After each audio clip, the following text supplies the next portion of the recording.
여러분, 열흘이라는 시간. 짧은 걸까요? 긴 걸까요? 한 사람에게 마음을 줄지 말지 결정하기엔 너무 짧고, 한 사람을 떠올리기엔 너무 긴 시간이죠. 그 열흘 동안 매일 같은 시간에 도착한 짧은 문자. 잘 지내시죠? 오늘 날씨 좋아요. 밥은 챙기셨어요? 그건 단순한 안부가 아니라 그리움이었고 사랑의 시작이었습니다. 그리고 그 열흘의 끝. 드디어 마광숙이 움직입니다. 29화, 이제 시작합니다. 장미애는 그날 새벽, 한결의 집무실로 전화를 걸었다. 긴 침묵 끝에 한마디만 남긴다. 우리 세리, 너랑 결혼 안 한다고 했어. 한결은 잠시 말이 없다. 그 아이 마음은 알겠습니다. 억지로 하진 않아요.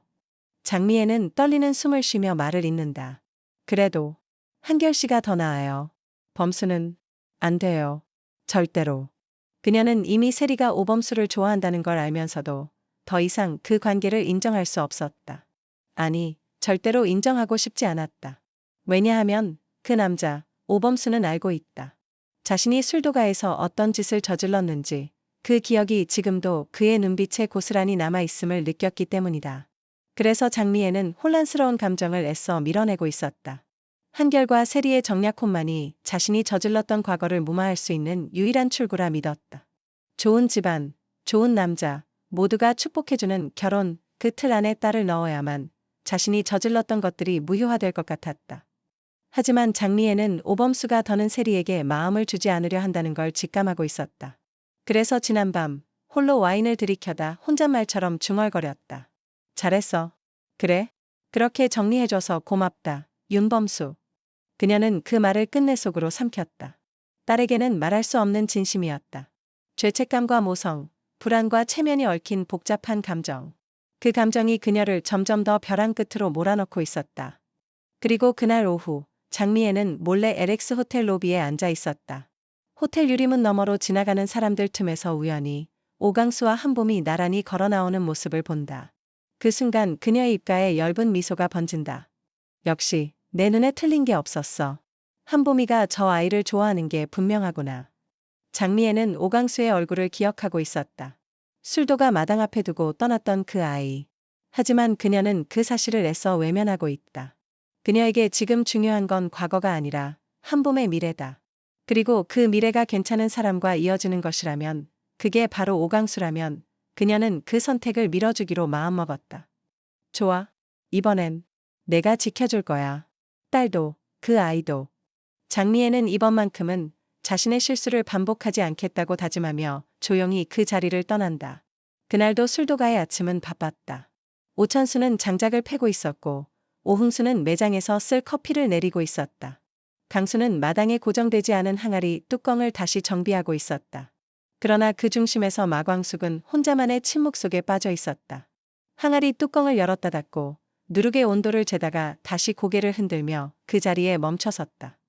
손에 쥔 온도계는 아무 문제가 없었지만 그녀의 시선은 계속해서 멍하게 떠 있었다.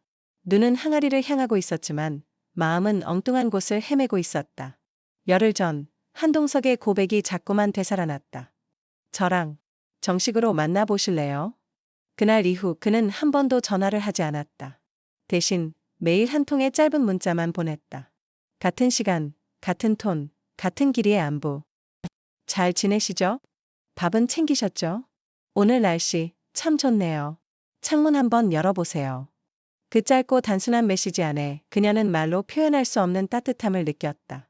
열흘 동안 마광숙은 고민을 하면서도 동시에 외면하고 있었고, 감정을 정리하려고 노력하면서도 사실은 점점 더 깊이 빠져들고 있었다. 그런 그녀에게 그날 해가 기울기 직전 문득 질문 하나가 떠올랐다. 나는 왜 이렇게 하루 중 저 시간만 기다리고 있지? 그제야 그녀는 깨달았다. 그 짧은 안부 문자가 자신에게 어떤 의미였는지를. 마광숙은 주머니에서 휴대폰을 꺼내 들었다. 수신함에는 오늘도 어김없이 도착해 있는 메시지 하나. 오늘은 바람이 좀 쌀쌀하네요. 따뜻하게 입고 다니세요. 한동석. 그녀는 손가락을 움직여 그 위에 전화를 건다. 세 번째 신호음이 지나고 익숙한 목소리가 들린다. 마광숙 씨? 회장님, 오늘 저녁 시간 괜찮으세요? 그 목소리는 의외로 담담했다. 떨리는 마음을 숨긴 채 그녀는 부드럽게 말을 이었다. 그때 그 배 과수원, 다시 가보고 싶어서요. 같이 가주실 수 있어요? 잠시 침묵이 흐른다. 그리고 곧장 돌아오는 대답. 네, 지금 바로 준비할게요. 그리고 몇 시간 뒤, 두 사람은 다시 그 배 과수원에 도착했다. 이번에는 트럭이 아니라 동석의 SUV 차량이었다. 지난번보다 날씨는 쌀쌀했지만 공기는 더 맑았고 해는 더 부드러웠다. 이 과수원, 꽃은 다 졌는데 이상하죠? 향기는 아직 남아있네요. 광숙이 먼저 말을 꺼낸다. 동석은 그녀를 바라보며 고개를 끄덕였다. 그러네요. 그때는 꽃이 있어도 마음이 복잡해서 향기를 못 느꼈는데 오늘은 당신이 있으니까 다 느껴져요. 그녀는 벤치에 앉고 그 옆에 동석이 조심스레 앉는다. 바람이 불고 떨어진 꽃잎 몇 장이 나뭇가지에서 천천히 내려온다. 광숙은 그 순간을 가만히 응시하며 입을 연다. 열흘 동안 생각했어요. 이게 사랑인가? 아니면 그냥 고마움인가? 내가 혼란스러웠던 이유는 감정이 너무 갑작스러워서였어요. 오장수랑 결혼한 지 얼마 안 됐고 또 당신이랑의 인연도 복잡했고 그래서 솔직하지 못했어요. 동석은 말없이 그녀를 바라본다. 그녀의 말 한마디, 한마디를 천천히 음미하듯. 그런데 하루가 지나고 또 하루가 지나도 나는 당신의 안부를 기다리고 있더라고요. 그 시간이 되면 괜히 폰을 자주 들여다보게 되고 그 문자 하나에 하루 종일 기분이 좋기도 하고 그런 내가 어이없으면서도 이상하게 행복했어요. 광숙은 조심스레 그의 눈을 바라본다. 그리고 묻는다. 회장님, 저 그렇게 가볍게 보이진 않죠? 동석은 바로 고개를 젓는다. 아니요. 저는 당신이 얼마나 신중하게 고민했는지 알아요. 그래서 기다릴 수 있었어요. 그녀는 그 말에 안도한 듯 미소 짓는다. 그럼 우리 정식으로 만나볼래요? 이번에는 그녀가 먼저 고백한다. 동석은 잠시 말을 잊었다가 곧 고개를 끄덕이며 손을 내민다. 그녀의 손이 그 손 위에 천천히 올라간다. 따뜻하고 든든하다. 저도 이 순간을 기다렸어요. 오늘 정말 살아있다는 기분이에요. 바람이 분다. 백꽃의 마지막 한 잎이 광숙의 머리 위에 살포시 내려앉는다. 동석이 손을 뻗어 그것을 떼어낸다. 그리고 그 찰나 그들은 눈을 마주친다. 서로의 눈동자 속에 지난 열흘간의 감정이 고스란히 담겨 있었다. 그건 사랑이었다. 그건 이제 시작되는 이야기였다. 28화의 마지막, 오흥수와 오범수가 술도가의 대문을 열고 들어왔을 때 그건 단지 들어왔다는 동작이 아니라 무너졌던 가족의 벽이 다시 세워지는 순간이었다. 광숙은 흥수에게 밥부터 먹이라고 말했고 범수는 말없이 마당에 무릎을 꿇고 앉아 그 자리를 정리했다. 그 작은 행동 하나하나가 집을 집답게 만들고 있었다. 그날 저녁 광숙은 주방 한켠 가스불에 감자탕을 올렸다. 이 집에 다시 모인 모든 이들을 위해 진짜 가족으로서의 첫 식사였다. 흥수는 첫 숟가락을 뜨며 말했다. 형수님, 이게 집밥이죠. 배고픈 게 아니라 마음이 허해서 먹고 싶었나 봐요. 말이 끝나기도 전에 강수가 젓가락으로 흥수 머리를 툭 친다. 말 좀 똑바로 해. 형수님 고생한 거 알면 반찬이라도 좀 들어. 야야, 나 감자 하나 건졌어. 형수님 이 감자 살살 녹아요.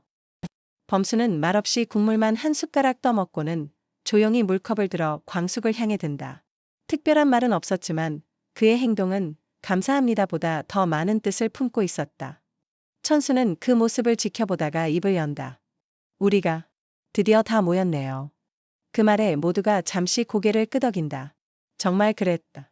강수가 전역하고 돌아온 뒤로도 5 형제가 모두 한 밥상에 둘러앉은 건 처음이었다.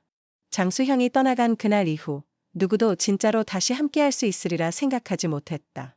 하지만 지금 모두가 여기에 있었다. 광숙은 고개를 들어 형제들을 천천히 바라본다. 그리고 말없이 자리에서 일어나 항아리 옆에 놓인 오래된 액자 하나를 가져온다. 그것은 장수와 형제들이 함께 찍은 흑백 가족 사진이었다. 그녀는 그 사진을 다시 거실 벽에 걸며 말했다. 이제 진짜로 시작해요. 우리 이 집을 다시 살아있는 집으로 만들어요. 그 말에 범수가 조용히 입을 연다. 이 집은 형이 없으니까 텅 빈 줄 알았어요. 그런데 지금 보니까 형이 없어도 이 집은 아직 숨을 쉬고 있네요. 우리가 다시 함께하니까요. 그 순간 어색했던 공간이 조용히 따뜻해진다. 이 집은 장수의 죽음 이후 멈췄던 시계가 다시 돌아가기 시작한 듯했다. 흥수는 갑자기 일어나 기타를 들고 와 기타줄을 튕긴다. 자, 다들 한 소절씩 부릅시다. 내가 주제가 깔게요. 우리는 형제. 그 유쾌한 장난에 모두가 웃음을 터뜨리고 마당은 다시 살아있는 소리로 채워진다. 웃음소리, 말소리, 젓가락 부딪히는 소리. 그 모든 것이 집을 진짜 집답게 만드는 요소였다. 그날 밤 마광숙은 혼자 뒤뜰에 서 있었다. 그리고 하늘을 올려다보며 조용히 중얼거렸다. 오장수 씨, 당신 동생들 내가 잘 데려왔어요. 이젠 같이 살아볼게요. 당신 없이도. 그리고 그녀는 뒷마당에 불을 끄고 다시 안으로 들어간다. 술도가의 아침은 분주했다. 형제들이 모여 평화를 만끽하는 가운데 그 평화 너머에서 조용히 변화의 기운이 스며들고 있었다. 장미애는 이미 오강수와 한봄의 관계에 대해 알아채고 있었다. 놀랍게도 그녀는 그 관계를 응원하고 있었다.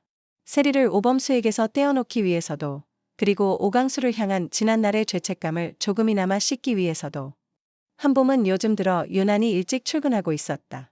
LX 패션 사무실에서 마주치는 강수는 여전히 어색한 눈빛을 피하고 있지만 그녀는 이미 그의 마음이 점점 흔들리고 있다는 걸 알고 있었다. 언제부턴가 강수가 그녀 앞에서 긴장하고 말을 더듬고 괜한 핑계로 회의실을 빠져나오곤 했으니까 작은 관심과 마음이 조용히 깊어지고 있었다. 그날도 사무실 복도에서 마주친 두 사람. 한봄은 먼저 말을 걸었다. 오늘 점심 혹시 시간 괜찮으세요? 같이 먹으면 좋을 것 같아서요. 강수는 당황하며 웃었다. 제가? 네, 물론이죠. 그들의 점심시간. 한봄은 자신의 목에 걸려있는 해달 펜던트를 조심스레 만지작거리며 말을 건넸다. 이거 매일 하고 다녀요. 뭔가 기분이 좋아져요. 강수는 살짝 웃는다. 저도 그거 항상 목에 걸고 다녔어요. 바다에서 훈련할 땐 그게 없으면 허전했거든요. 해달이 겉으론 귀여워 보여도 바다에선 진짜 용감한 녀석이래요. 한봄은 고개를 끄덕이며 말했다. 그래서 저도 용기 내고 있어요. 강수 씨 앞에서는요. 그 말에 강수는 멍해졌다. 해달 펜던트가 그녀의 목에서 조용히 빛나고 있었다. 그 시각 장미애는 한봄의 방문을 기다리고 있었다. 그녀는 최근 들어 한결과의 정략혼을 미루고 있었다. 이유는 하나였다. 한봄이 진짜로 좋아하는 사람이 생겼다는 걸 알았기 때문이다. 그리고 그 상대가 바로 자신이 한때 버렸던 그 아이, 강수라는 사실. 하지만 장미애는 과거와는 다른 선택을 하려 했다. 이번엔 자신의 실수를 딛고 누군가의 삶을 막지 않기로, 딸의 사랑을 지켜주기로. 당신 딸? 많이 컸네요. 그날 저녁 한동석은 술도가에 들러 광숙에게 그렇게 말했다. 광숙은 고개를 끄덕이며 조용히 웃었다.